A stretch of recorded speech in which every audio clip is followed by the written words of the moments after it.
นั่นมาเกลือเป็ดเด้อพี่น้องเด้อว่าไปกิจกรรมหนึ่งอีกเกลือเป็ดแล้วก็มีเป็ดประมาณ18 กว่าตัวเนาะเพราะว่าเขาก็ สวยเป็นกิจกรรมหนึ่งในครอบครัวฉะนั้นฝากถึงพี่น้องส่ง YouTube เนาะมาพวกคำฉะนั้นต้องมีเป็ดแหนมีไก่นะแล้วก็มีผสมประสานเด้อพี่น้องเด้อว่าก็มีก็ มีแบะแหน่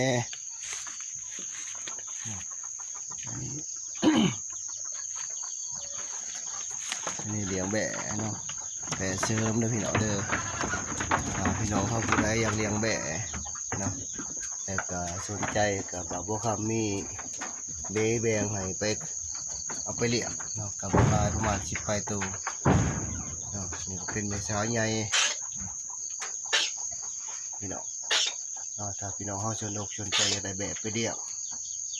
เนาะอันนี้บ่าวบัวคำก็มีแบะเลี้ยงเนาะมีแบงให้ไป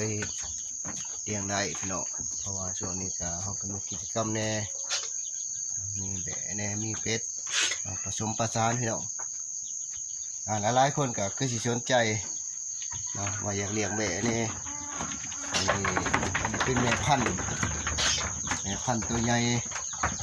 เป็นแม่ตัวขาวๆแม่พันธุ์เป็นแม่พันธุ์เป็นแบะแม่เขาเริ่มต้นแต่วิทย์ก็เลี้ยงครับประมาณ2 แม่ก็หลาย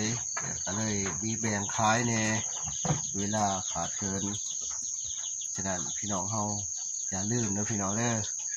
ให้มีเลี้ยงแบะเนี่ยเลี้ยงเป็ดเลี้ยงหมูเป็นอาชีพเสริมถ้าแต่เงินเดือนรายกับบุกุ้มฉะนั้นต้องมีแบะ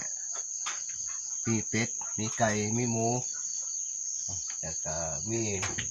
พอได้เป็นอาชีพห้องครับแล้วเขาขาตุกพอเขาก็เลยมีแบ่งขายเพื่อสืบประเดี๋ยวเป็นว่า